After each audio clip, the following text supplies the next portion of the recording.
Conor, how's it going? Good. On time yesterday, only a half hour late today, which is not bad. Less than I would. I'm on the fight's getting close. I'm getting focused now. I want to fight. So I was early yesterday. I've been handling the duties that they've put before me. So give me a little bit of slack, please. I was going to praise you. It was less than I would Thank you. have. Good man. Thank you. Talking about yesterday, man, the press conference. I think it took a lot of people by surprise, right? The energy that was in there was obviously your first time back in front of the big crowd. There's no can throwing. There's no yelling at anybody. What did you make of yesterday and the energy there? I have to say I enjoyed it. I mean, it was good. There was competitive spirit there and a good energy in the crowd. And, we're gearing up for a fight. I just react, like I said yesterday, I react how the situation is, and the situation has been good, so it's been respectful, a welcome change, right? So happy days. I was going to say, a welcome change. I wonder, do you find this more pleasurable? I mean, I think in the past, man, you've had the weight of the world on your shoulders as you're, creating these rivalries and making these intense battles that everybody wants to tune in for. Is this better? Oh, there's still pressure here, right? There's still weight on the shoulders, so I enjoy it. I enjoy these moments. This is what I love to do, right? So it's good to be back. It's a different response between myself and Donald, but it's still a high intense bout. And make no mistake, I'm coming with all my intent and all my skills to put Donald away. And Dana has said that there's some stakes here. It's basically the #1 contender bout for you at lightweight if you choose. I'm curious. I know you say maybe that fight doesn't even happen. It's fallen apart so many times. But let's say the fight does happen and we all get to see it. Do you have a preference of getting a rematch with Khabib versus if you were to take the lightweight title from Tony Ferguson? I think regardless of the result, I think I should probably face both of these men. I would like to face both of these men. I'd like to face Tony Ferguson. I've had a history with Tony, right? We managed Tony. He was well looked after. We had him one of the highest paid non-champions in the game, and there's history with Tony. So I'd like a bout with Tony at some stage. Of course, the rematch. We must make that rematch. I'm pushing for the Moscow bout. I'd love to do that. Both men are certainly in the crosshairs. Yeah. And lastly for me, Conor, I mean, you got to take care of business first on Saturday, but you're a guy that gets to call the shots sometimes. We had Kamaru Usman here earlier, and he said, listen, if Conor wants it, I'm interested. We also had Masvidal here, and he said his eyes kind of lit up a little bit. I think he's down. Yeah. He said he might even. I'd say so. This. Let's be real. It's the McGregor multi-million-dollar fight club, right? Donald's next up.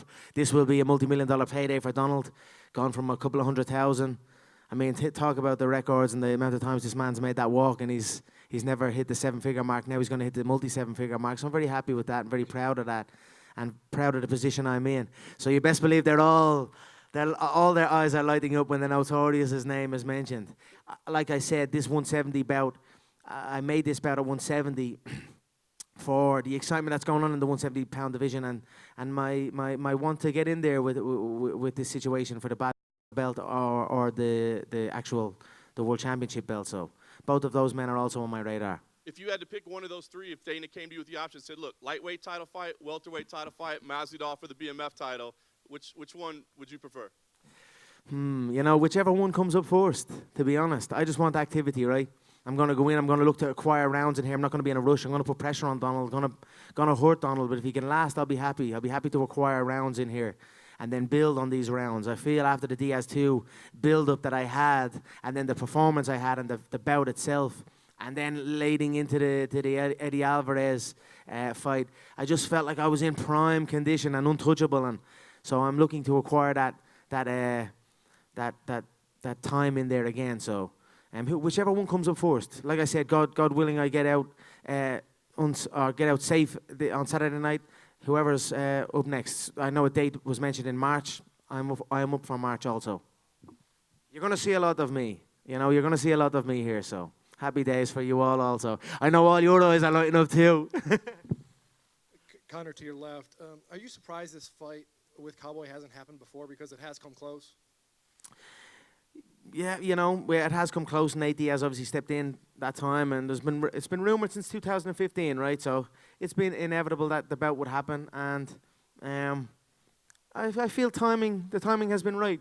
We've gone our ways, and we've come back around, and things have changed, and it's like I said yesterday. It would have been a different build-up many years ago if the fight was made compared to how it is now. So I feel the timing is right. I feel it's good for myself, good for Donald, good for the sport, and good for the progression of it.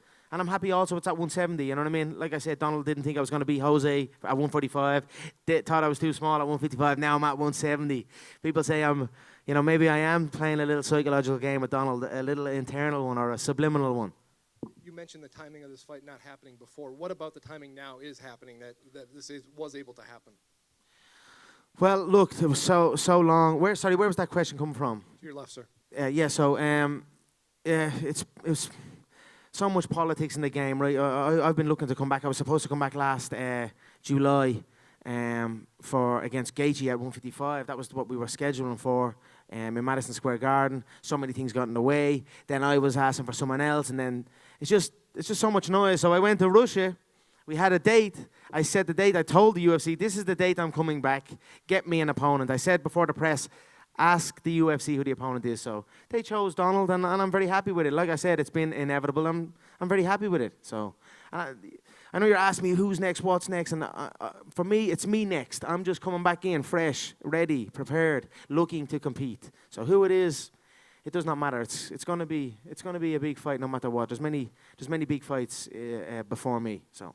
Last question from me. Does Donald's persona strike you as different from other fighters?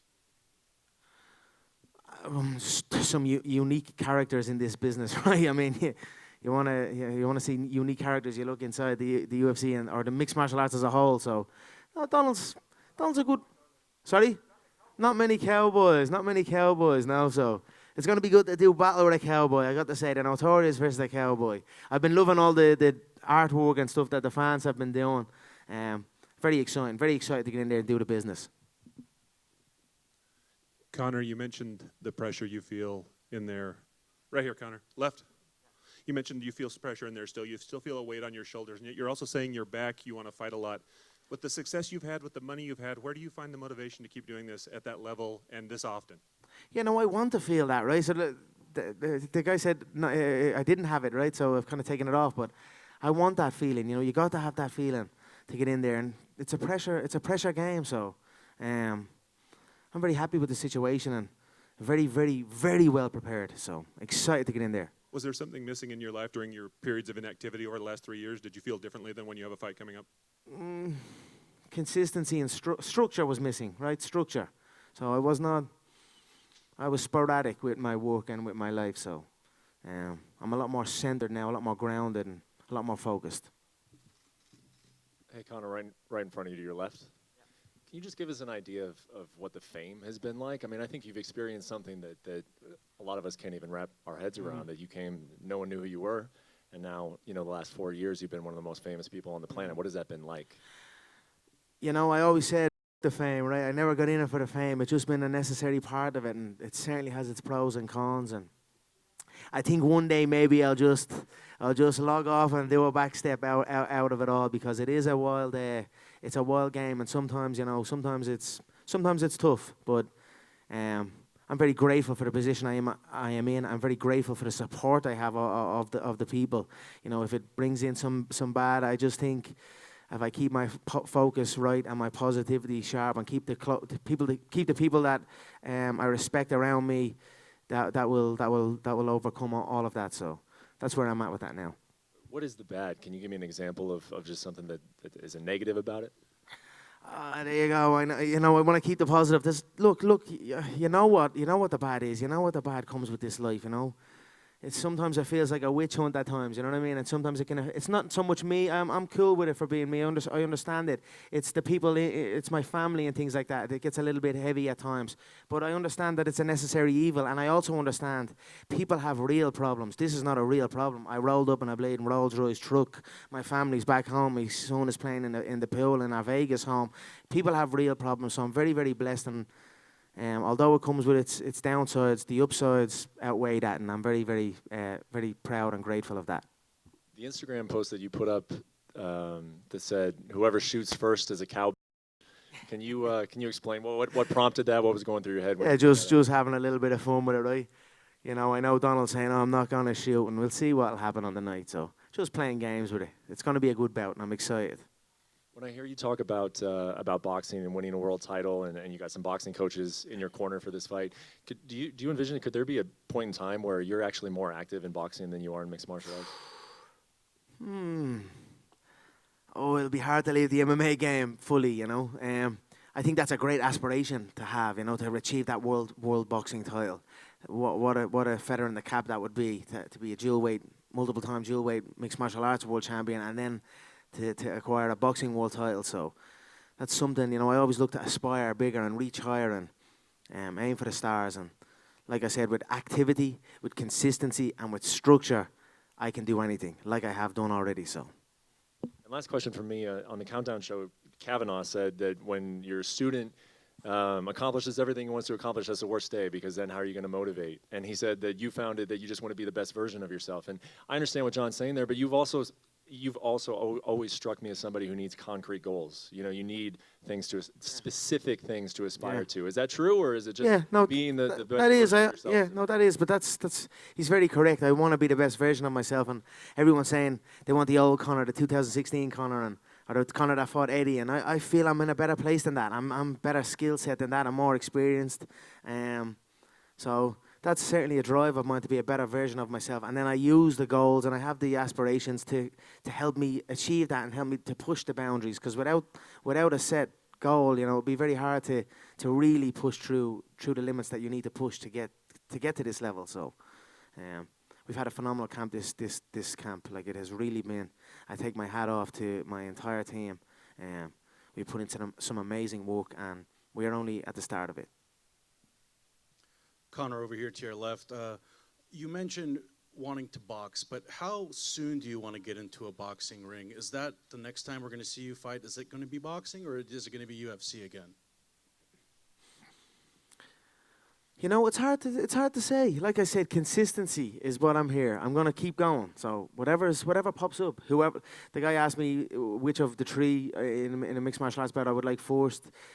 Whichever one comes up first, I'll be ready. So. Well, Floyd Mayweather and Manny Pacquiao are not getting any younger. Do you think that fight is going to take place this year? I certainly would love the rematch with Floyd.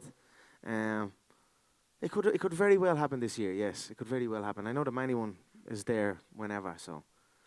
Manny Pacquiao's right-hand man, Sean Gibbons, he released a poster yesterday on social media, a fight poster of you and Manny Pacquiao at Allegiant Stadium here in Las Vegas. Is that an event that you would want to be a part of? Yeah, well, that's the new football stadium, is it? Yes. I would be honored to be a part of that event. When is that stadium being built? It'll be open over the summer. Wow, I would love to be the first combatant to fight in that arena. What a fight that would be against Manny, right? A small, powerful southpaw. I'd have to figure out the weight and these type of things. But something that interests me, no doubt. But you would be interested in boxing someone outside of Floyd and Manny? Yes. Even if it's an unheralded contender? Yes, I think so. I think, you know what, I've gone right to the top, right? I thought I'd done well. I did do well, right? I won rounds. I've hit him more times than anyone. I hit him more times than Manny hit him. And I think with small adjustments in the prep and an understanding of what that style he's coming at me with now, I think I'd beat him. I really do think I'd beat him. So, but again, that was at the very, very top. So there's many world champions and many people around that also have somewhat of a name, and I feel like I could fight anyone. I could compete against anyone. People want to see me compete, and I want to compete for the people. So. And in addition to being a competitor, you're a businessman as well too. And I know with Zuffa Boxing, that's something that's around the corner. What kind of conversations are you having, and what role you want to be playing a part of that? Well, we have actually had no conversations about Zuffa Boxing per se, but, you know, I've done amazing work with the UFC, I've done amazing work with Zuffa, and I've done amazing work with Dana. So, you know, I'm sure the conversations will take place at some stage. You know, I think we're all just kind of feeling it out and waiting to see what happens. And like I said, Manny's there, there's people there, and there's things happening in the background, so we'll see what happens. Conor, right over here to your left right here. You said you've been waking up earlier in this fight camp than usual. Usually you sleep in late. What does a Conor McGregor morning routine look like? You know, yeah, so for me, I done this on the Diaz 2 camp, right? I structure. I had a set time that I train each day, and I had a set time that I went to bed, and I had a set time that I woke up, and I replicated that again. I'm just gonna make that my. You know what? It happened actually naturally, to be honest, with the kids. I couldn't stay up late and stay in bed. The kids would be running around jumping on top of me then. Do you know what I mean? So it just happened naturally, and then I just regimented it a bit more. I said, okay, I'm gonna make it a specific time. So it just worked in sync with it. And I wake up in the morning, stretch, always drink water, go down, have my breakfast, play with the kids, and about an hour and a half to 2 hours post-breakfast, I put in my first training session. So that's my morning routine, and I absolutely love it dearly. We got a new property in Ireland.